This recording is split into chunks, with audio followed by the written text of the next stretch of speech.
ciudadana Aida Merlano puede pasar al estrado.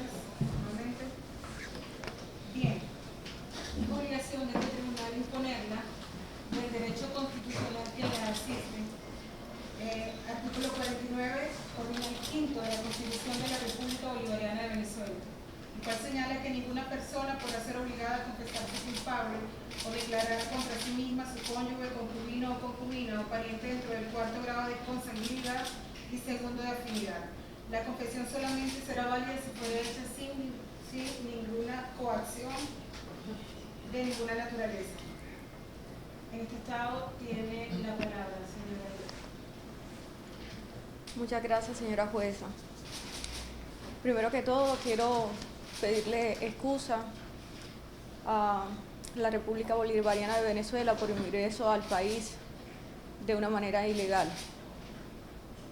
Pero quiero manifestarles a todos que mi desesperación me llevó a tomar la decisión de buscar refugio en este país, ya que soy perseguida por el presidente de mi país, Iván Duque, con la intención de asesinarme luego de la fuga organizada por una clase política dirigente en el país con la colaboración de Vargas Lleras y el exfiscal general de la Nación. Yo fui condenada a 15 años de prisión por delitos que no cometí. Fui objeto de un allanamiento viciado que se realizó en mi sede política cuando aspiraba al Senado de la República.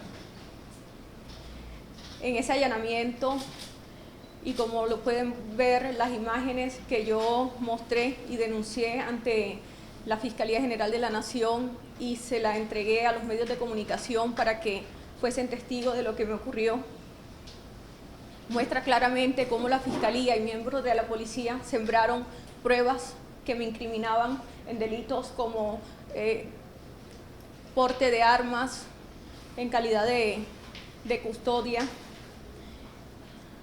concierto para delinquir y corrupción al elector. Esa conspiración fue liderada por el ex candidato presidencial Vargas Lleras y con la ayuda del fiscal general Néstor Humberto Martínez en su momento, quien le dio orden a una fiscal de la región para que realizara dicho operativo, en el cual fueron implantadas todas las pruebas que se colocaron en mi contra. En las imágenes se muestra claramente cómo un agente de la policía saca los certificados electorales que fueron los que fueron objetos para incriminarme y lo saca de su gorra, luego lo guarda en su chaqueta y posteriormente lo guarda en un gabinete. Asimismo también como un policía saca de su chaqueta unos cartuchos de fusil que no van acorde a una sede política, que tampoco existía esa arma en mi sede política, y una policía colocando un arma de fuego cuando yo tenía una Glock entregada por las fuerzas militares y estaba en mi caja fuerte con el salvoconducto. Todo esto es para decirle, señora jueza, que está más que claro que lo que hicieron conmigo fue un montaje para quitarme del paso, y no solamente para eso, para inhabilitarme y guardarme bajo prisión para que los líderes políticos tradicionales de Colombia pudieran seguir trabajando de la manera que lo venían haciendo. Luego que me privaron de la libertad, fui sometida a maltrato psicológico, maltrato físico. Le pagaron al capitán Álvarez, que era quien estaba a cargo de la cárcel El Buen Pastor, para que me maltratara y para que permanentemente hicieran operativos en mi celda tratando de buscar si yo guardaba dentro de la misma pruebas en contra de los que sabían que yo tenía pruebas contundentes para demostrar la corrupción que se maneja en el país. Luego, no entendí el porqué de todo este entramado. Yo le quiero contar que desde los 16 años soy una líder política. Lo diríamos así porque tengo carisma, porque siempre me preocupé por la gente, por el barrio, por las necesidades de la comunidad. Y desde muy niña debo confesar que tuve una relación sentimental con Julio Gerlain, un gran empresario, contratista del Estado, que aprovechándose de mi circunstancia, porque mi padre y mi madre se separaron desde muy jóvenes y nos dejaron muy chiquitos a nosotros. Este señor fue un apoyo económico para mi mamá y finalmente yo fui víctima de acoso de este señor durante muchos años y finalmente terminé con él en una relación sentimental. Y él fue el que poco a poco me fue incorporando en el mundo de la política. Y traté de cambiar esa política tradicional que él venía haciendo durante muchas décadas, en donde elegía a su hermano Roberto Gerlain, senador, en un intercambio y compra y venta de votos como mercader de gente. Y fui tratando de cambiar esa política. Y eso fue generando un malestar dentro no solo de la Casa Gerlain, sino también de la Casa Char, que hoy puedo decir que tienen el poder absoluto de la región Caribe, porque se han encargado de comprar a toda la clase política tradicional que mandaba en la región y son los mayores contratistas del Estado y los mayores financiadores de las campañas presidenciales de los últimos años. Podría decirse aproximadamente 20 años hacia acá, mucho antes de la campaña de Uribe o desde la primera presidencia de Álvaro Uribe Vélez. Fui testigo de las altas sumas de dinero que se invertían en esas campañas y de las altas sumas de dinero entregadas por la empresa Valorcon y por la familia Char para financiar las campañas políticas presidenciales y asimismo de otros procesos de corrupción del país. Eso me colocó en el blanco o en objetivo militar de estas dos casas políticas poderosas el momento que decidí independizar mi paso a una política independiente y lanzarme como senadora sin el apoyo de la Casa Gerlain.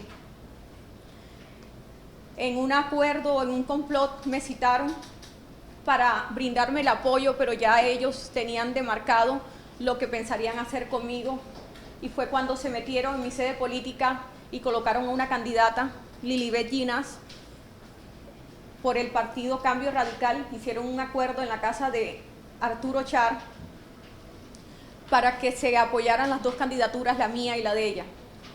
Se entregaron algunos recursos que venían de contrataciones o de las coimas que se debían entregar a la alcaldía de Barranquilla, dos empresas importantes, una que le pertenece a Faisal Cura y la otra a Valorcon, para la financiación de la misma, pero era para financiar la campaña presidencial de Germán Vargas Lleras, la que finalmente terminó con un resultado nefasto, ya que el pueblo decidió no votar, aunque recibieron todo el dinero para que se direccionara la votación para él, pero el pueblo decidió votar por otro candidato. Quiero decirle que cuando estuve privada de la libertad citaron a Arturo Char para abrir la investigación por el proceso por el que yo fui condenada. Y me ofreció que me iban a ayudar a quitarme los cargos porque ellos entendían que yo era inocente y que ellos lo iban a demostrar. Y yo sabía que la trampa la tendieron ellos y me hicieron declarar, además de amenazas que hicieron contra mi madre, contra mi padre y mi hermana, las que fueron denunciadas públicamente.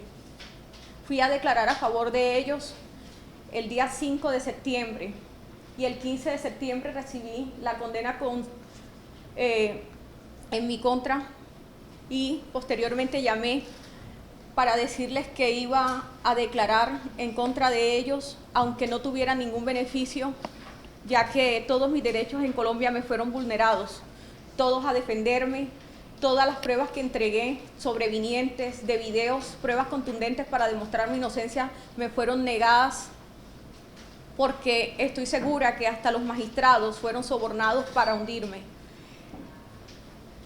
Cuando quise hacer un acuerdo con la Corte para contar la verdad de lo que sabía y de lo que había ocurrido, no me quisieron escuchar para que yo no contara esa verdad que guardé durante 2 años por miedo a que mi familia fuera asesinada o yo fuese asesinada dentro de la cárcel. Finalmente me mandaron un abogado de la familia Char. Anteriormente había recibido una llamada de Julio Gerlain diciéndome que recibiera a los abogados de Julio, de Arturo y de Alex, porque me tenían que explicar algo que pensaban hacer para ayudarme a salir, que no me desesperara. Y fue cuando me hablaron de la fuga, una fuga que organizaron y que el único propósito de esa fuga fue asesinarme posteriormente, que me sacaran de la institución en donde yo estaba recluida. Yo quiero utilizar este medio y sé que hay medios colombianos en este lugar para que esto lo transmitan. Para ninguno es un secreto que en Colombia la mayoría, o yo diría que más de un 90% del Congreso de la República de Colombia se ha elegido y se elige comprando votos. Son pocos los que se eligen a conciencia. Todos los políticos de derecha, en su mayoría, son elegidos comprando votos, sobre todo en la región Caribe, que yo puedo dar fe y testimonio. Los últimos presidentes, desde Uribe hasta acá, doy fe que se eligieron también comprando votos y que se invirtieron más de 25.000 millones de pesos por cada casa política para aporte a las campañas presidenciales de los mismos.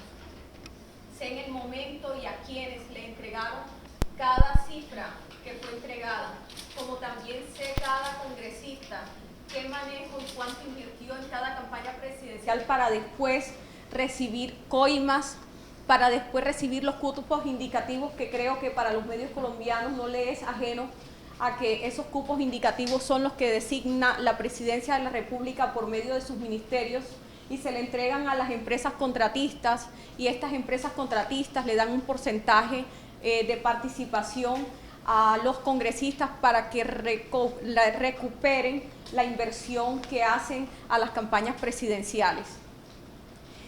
Toda esta información que yo tengo y que tengo pruebas, que tengo videos, que tengo audios, que tengo no solamente eso, que también tengo pruebas escritas, contratos y licitaciones que fueron hechas amañadas. Todas estas pruebas hicieron un blanco fácil para mí para querer asesinarme, no solamente 2 casas políticas importantes de la región Caribe, sino también del presidente que tenemos hoy en Colombia, y es el presidente Iván Duque, para cuidar las espaldas de su jefe Uribe, que para nadie es un secreto, y también para cuidarle las espaldas al fiscal general de la Nación, Néstor Humberto Martínez, a quien le tengo grandes secretos, como el momento en que lo eligieron el ministro de ministro, el superministro, y fue nombrado como cuota política de la empresa Odebrecht y de Luis Carlos Sarmiento Angulo, para garantizar que toda la contratación entregada a la empresa Odebrecht fuera destinada a unos empresarios que a su vez le iban a entregar las comisiones a los congresistas y así poder cumplir las cuotas políticas que aportaban cada candidato o cada senador o representante a la Cámara de los diferentes partidos de derecha, ya que los de izquierda nunca participan en el tema que es conocido popularmente en Colombia como la mermelada. Néstor Humberto Martínez, luego de ser elegido superministro con el objetivo de garantizar la contratación y el flujo de los recursos para poder recuperar la inversión que se hizo en las campañas presidenciales, la inversión que hizo Luis Carlos Sarmiento Angulo y también la empresa Odebrecht, entre otras empresas. Luego que se comienza a descubrir el entramado de corrupción con el tema de Odebrecht, entendió el presidente de la República que él era necesario colocarlo como fiscal general de la Nación, y en esa elección de fiscales es cuando se comienza a entregar unos cupos indicativos a los congresistas que votaron a favor de la candidatura de Néstor Humberto Martínez para que se eligiera fiscal general de la Nación, del que yo no apoyé, pero que sí sé lo que se entregó a cada congresista para que apoyaran la candidatura y elegirlo fiscal general de la Nación. Una vez se hace fiscal general de la Nación, comienza a taparle toda la olla podrida a cada político, no solo de la región Caribe, sino de toda Colombia, a tapar todos los espacios y todas las denuncias colocadas a nivel nacional de todo lo que tenía que ver con corrupción y enlodar a la presidencia de la República, porque no es solamente una presidencia la que está enlodada, son una presidencia tras otra y es como un castillo de naipes que va al caer uno, caen todos. Él tenía que garantizar que todo quedara tapado, pero ahora que se ve inmerso en una investigación, él sale de Colombia y a él no lo persiguen cuando él es uno de los corruptos más grandes que tiene la República de Colombia. Germán Vargas Lleras fue el encargado, como desde que estaba en la vicepresidencia, de garantizar, junto con el fiscal general, que no era en ese momento fiscal sino superministro, de repartir toda la contratación, y finalmente tiene todo el manejo. Cuando no se elige presidente y yo le quito el apoyo político y decido no votar por él a la presidencia, es que organizan toda la trampa que me hicieron para que yo quedara enlodada. Y yo me pregunto, señora jueza, ¿cómo es posible, si todos saben en Colombia que toda la clase política de derecha en su mayoría son elegidas con compra de voto, y que mi candidatura no fui yo la que la organizó? Todos saben que yo soy candidata política de Julio Gerlain y que fui apoyada por Arturo Char, y termine yo presa y condenada a 15 años cuando los verdaderos responsables y los verdaderos corruptos están libres en su casa, y hoy ostentando un espacio tan importante en el Congreso de la República como presidente, y es el senador Arturo Char, y hoy es presidente del Congreso de la República, cuando fue él quien organizó junto con Julio y una empresa del distrito que trabajaba para el distrito, los que organizaron mi campaña al Senado de la República. ¿Por qué terminé yo siendo condenada? ¿Por qué después inventarse una fuga cuando han podido claramente ayudarme a demostrarle a Colombia mi inocencia con las pruebas que yo tenía? ¿Por qué organizar una fuga para luego querer asesinarme? Y yo quiero que los periodistas que están presentes entrevisten al señor Duque y les pregunten por qué razón, luego de 4 días de mi fuga, es que él decide cobrar una recompensa de 50 millones de pesos. ¿Y por qué el día 16, después de mi fuga, él decide aumentar a 200 millones mi recompensa? Y yo les voy a decir por qué y cuál es la razón. Porque el señor Duque supo todo el tiempo dónde yo estaba, dónde me encontraba, pero no me podían asesinar en el lugar donde yo estaba guardada, donde me tenían secuestrada, porque yo no estaba fugada. A mí me secuestraron luego de que yo me lanzara de la cuerda y me montara en esa moto, y me llevaron a un lugar en donde nunca me sacaron y donde me les fugué por primera vez, y fue en la ciudad de Bogotá.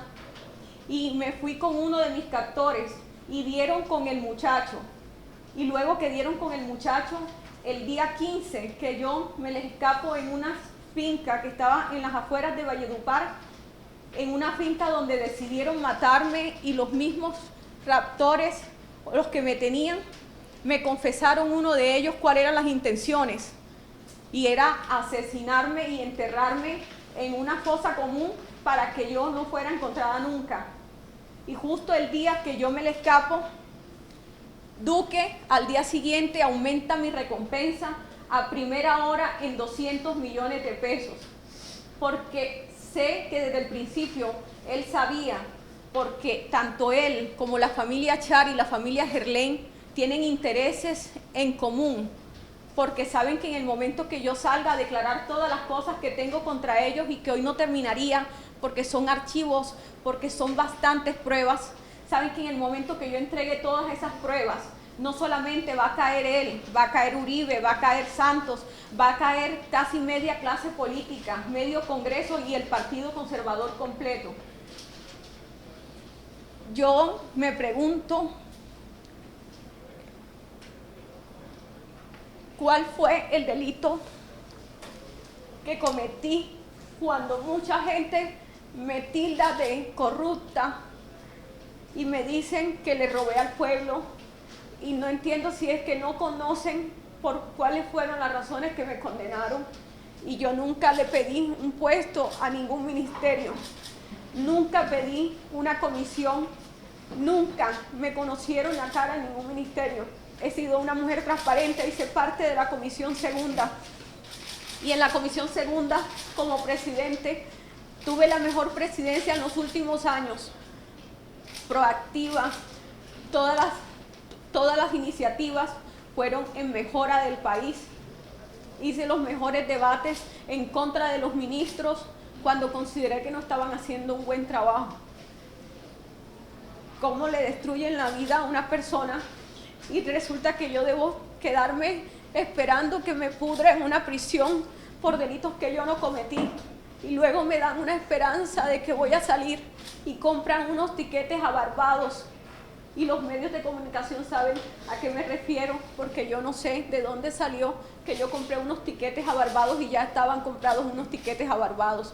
Lo que querían mostrar era que yo me fugué y estaba en una isla paradisíaca o quizás disfrutando de la vida con otra identidad, pero no era esa la realidad. La realidad era que iba a estar asesinada, enterrada y olvidada, y todos pensando que yo estaba quizás en algún lugar huyéndole a una condena a la que no le tenía miedo.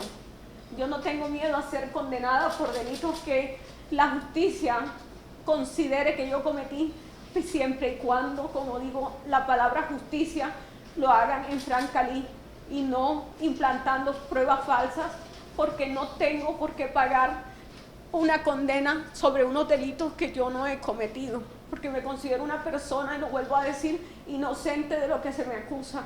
Y yo le pido al presidente de este país que por favor, si este caso se tiene que llevar a tribunales o a instancias internacionales, que por favor me ayude, porque yo soy víctima del Estado de la República de Colombia en cabeza de Iván Duque, porque sé lo que tramaron en mi contra. Y no solamente eso, me pusieron a cosas terribles en la finca donde me tenían secuestrada en Valledupar.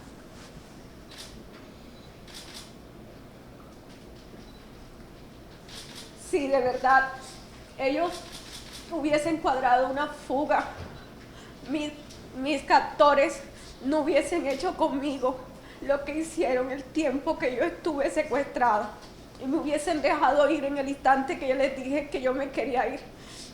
Y no fue así. Tuve que hacer muchas cosas para escaparme de ellos. Me enfermé y pasé mucho trabajo hasta lograr llegar a este país, donde de una manera desesperada atravesé la frontera buscando escapar de toda una maquinaria política que son una base de criminales que tienen nexos con paramilitares, y que quisiera también que pude mirar, después de todas las cosas, que hubo una masacre en Cesar. Me parece raro, me parece un poco sospechoso que mataron a 3 personas en un municipio de Cesar, y no sé si quizás fue en el mismo lugar donde me secuestraron, y no sé si de pronto son las mismas personas que me tenían secuestradas y a las que me les fugué en retaliación o quizás para evitar que confesaran quienes los habían contratado para lo que querían hacer contra mí. No estoy asegurándolo, pero hoy pienso cualquier cosa. Y cómo es posible, si yo regreso al país, si regreso a Colombia, quiero que antes de regresar, toda Colombia sepa la verdad de lo que tienen que saber y por qué todo lo que hicieron en mi contra. ¿Por qué no se preguntan cómo condenan a una persona por una práctica que la cometen todos los políticos tradicionales de derecha? Porque no soy la única persona a la que le habrían iniciado un proceso por corrupción al elector, porque en cada esquina de las regiones hay un líder comprando votos y siempre a favor de algún candidato de derecha. Eso es el pan de cada día. Esa es la manera de cómo la gente sale el día de las elecciones a hacer un festín, porque es un día que llega dinero de todos los políticos porque le venden el voto a todo el que pueda y no es un secreto para nadie. Pero yo sí pido solamente dos cosas. Una, que se me brinde protección a mi integridad, porque me siento en este momento tranquila y desde que fui capturada aquí creo que he encontrado paz, porque no dormía tranquila pensando en el momento que mis enemigos me encontraran. No hablaba con nadie, ni con mi familia, por miedo a que una llamada fuera interceptada y dieran con mi ubicación. No le tenía miedo a las autoridades, vuelvo y repito. Le tengo miedo a mis enemigos, le tengo miedo al gobierno colombiano, le tengo miedo a la clase política que está detrás de mí y de mi muerte. Estoy temerosa por todos los que prefieren verme muerta y estoy abierta a que, si de ser necesario, se abra un juicio aquí en donde yo pueda denunciar todos los actos de corrupción puntualizándolos. Estoy abierta que si este gobierno permite entrevistarme con los medios que deseen saber la verdad, también estoy abierta, y estoy abierta a todo lo que el gobierno considere que es conveniente, pero pido que se tenga en cuenta también la integridad de mi familia en Colombia, que de pasarle algo a algún miembro de mi familia, sepan que los únicos responsables de lo que me ocurra son el presidente Álvaro Uribe Vélez, la familia Char, me refiero a Fuad Char Abdala, a Alex Char, a Arturo Char y a la familia Gerlain en cabeza de su hijo Julio Eduardo Gerlain y Margarita Gerlain, hija de Julio Gerlain, quienes organizaron la fuga con la familia Char, y que estoy segura que a espaldas de su papá, Julio Gerlain, cuadraron lo de mi asesinato. Quiero pensarlo de esa manera porque no creo que una persona con la que tuvimos una relación extramatrimonial tantos años y que quedaron frutos que por respeto no puedo decir en esta audiencia, se haya prestado para todo lo que hicieron contra mí, y que las autoridades saben, las que llegaron aquí, que lo que estoy diciendo en cuanto al maltrato que recibí en Valledupar es cierto.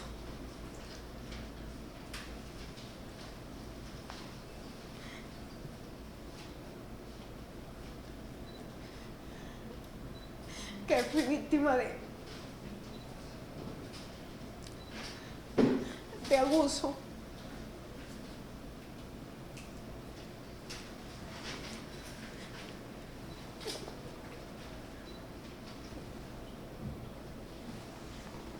que me lanzaron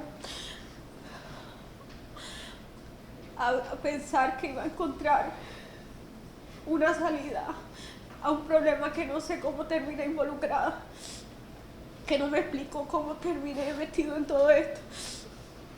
Y lo que hicieron fue mostrarme un camino que me llevaba a la muerte. Con lo que les dije de las referencias de los días de los pagos de la recompensa, van a comprender que el presidente tiene mucho que ver en todo, porque está cuidando las espaldas de su jefe político y también las espaldas de los candidatos presidenciales anteriores, de los presidentes anteriores, y sobre todo la del exfiscal Néstor Humberto Martínez, porque si cae Néstor Humberto, cae media clase política colombiana.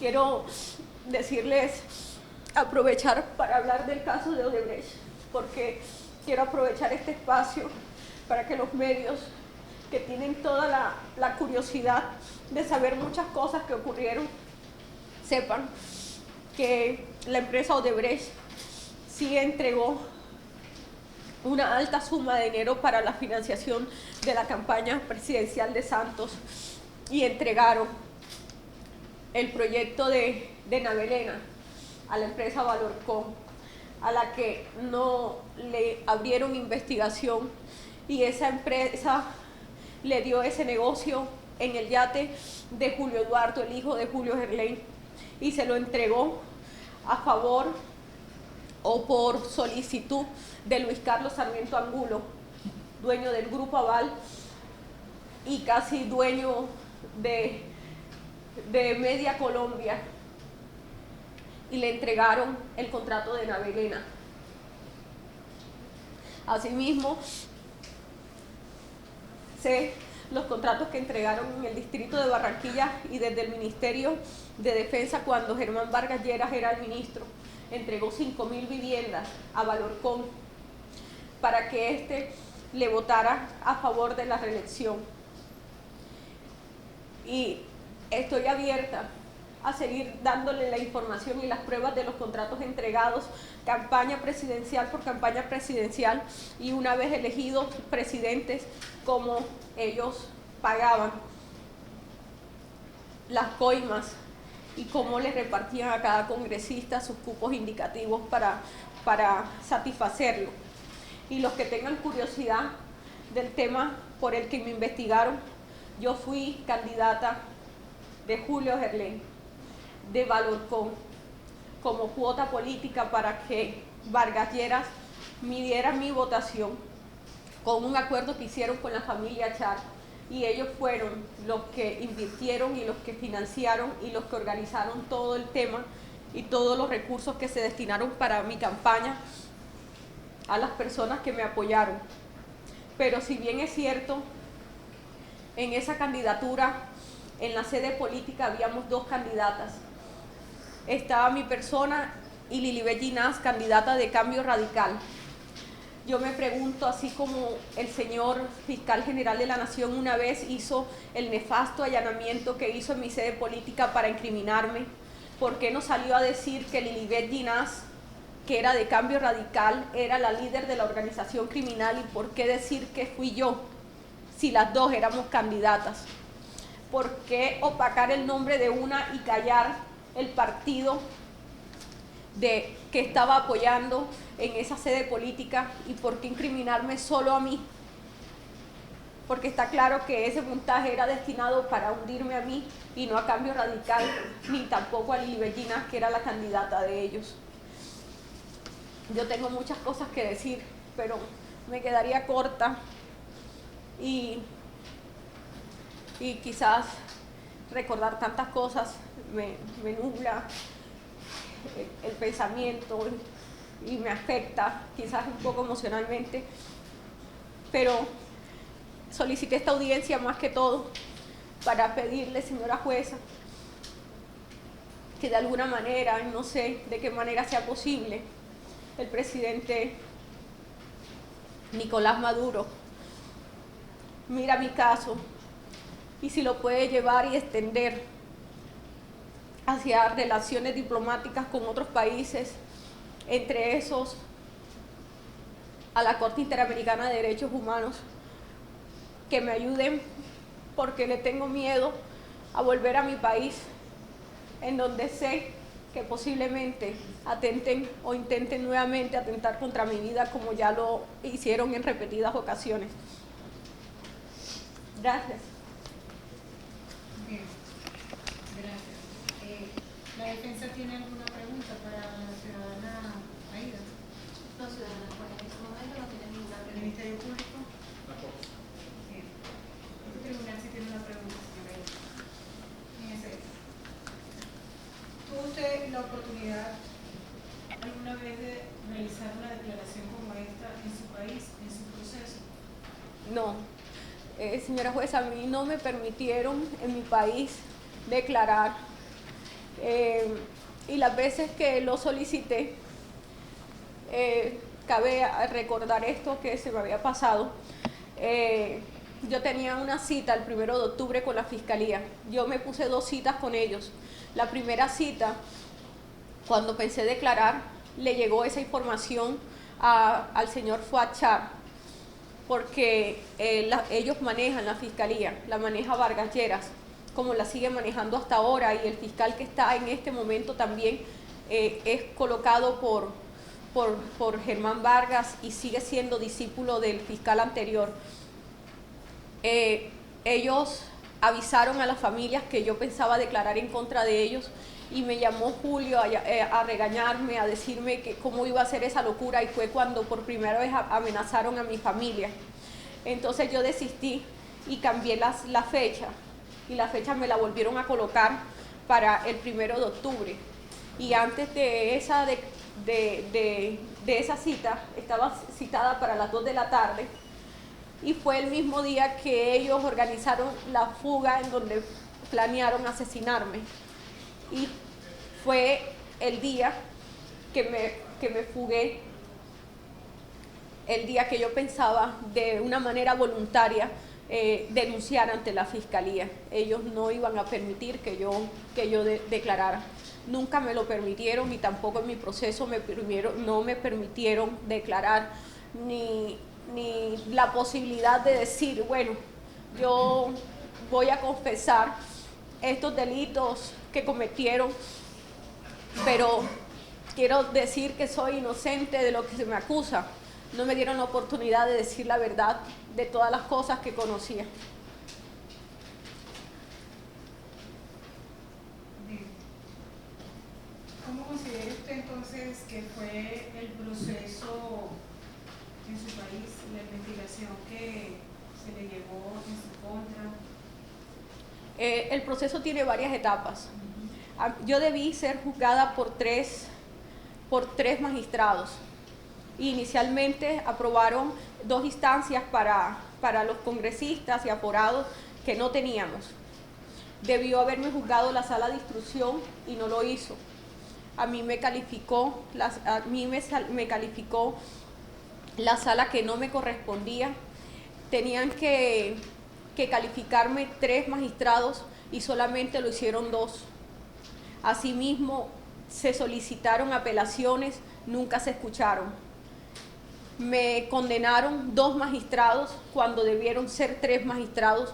Tampoco me concedieron el derecho a tener 3 magistrados, porque desde el principio considero yo, y lo voy a denunciar también, considero que los magistrados hicieron parte de todo el entramado en mi contra para terminar de hundirme y no permitirme una defensa legítima. Asimismo, está en apelación la condena, y estoy segura que con todos los intereses económicos y políticos del país, y como yo no soy poderosa, como yo no soy el único poder que yo tengo es el cariño del pueblo, porque dinero no tengo y tampoco una maquinaria política, y el pueblo desafortunadamente no puede hacer nada para ayudarme en un proceso donde se mueven con recursos económicos, porque allá las decisiones las toman con dinero y con favores políticos, y yo no tengo mucha influencia política, a pesar que fui la mayor votación. Cuando me elegí diputada, fui la mayor votación del Departamento del Atlántico y de toda Colombia. Fui la mayor votación de la historia del departamento, a pesar de que fue mi primera aspiración, cosa que no le gustó a la clase política tradicional, porque vieron de qué manera tan rápida yo crecí. Para los que algunos dijeron o piensan que de una manera arribista crecí, no. Yo trabajé desde los 16 años y lo que fui me lo gané a pulso, tocando a la gente, conociendo a la gente, escuchando a la gente. Y la gente se le puede comprar el voto, pero la gente termina votando por lo que quiere a la final. Y la gente quería la propuesta que yo tenía. Cuando me elegí representante a la Cámara, también me elegí con la mayor votación del departamento y la segunda votación a nivel nacional. Y eso tampoco le gustó a la clase política tradicional y me vieron como un peligro eminente para ellos. Cuando se mostró mi nombre para la alcaldía de Barranquilla, eso también fue peligro para la clase tradicional del departamento. Y yo siempre fui un peligro, no solamente por lo que representaba políticamente para ellos, sino también por toda la información que manejaba. Y en el momento que decidí independizarme, porque entendí que hay caminos diferentes de hacer política y eran los caminos que yo quería emprender, decidieron cobrarme la decisión de independizarme y quizás sintieron temor de que yo denunciara todas las cosas que sabía cuando me enfrentara políticamente contra ellos y les echara en cara todas las cosas que sabía de ellos, cosa que no pensaba hacer porque quiero a mi familia, pero luego del daño que me han hecho tan terrible, después de caer presa sin entender el porqué, de tener un hijo adolescente que cayó en problemas de drogadicción a raíz de mi problema, mi hija hundida en una depresión, que era mi familia. Pienso que ya en este momento no tengo más nada que perder, excepto la vida, y es la que estoy pidiendo que este gobierno me proteja, ya que en mi país no tengo garantías.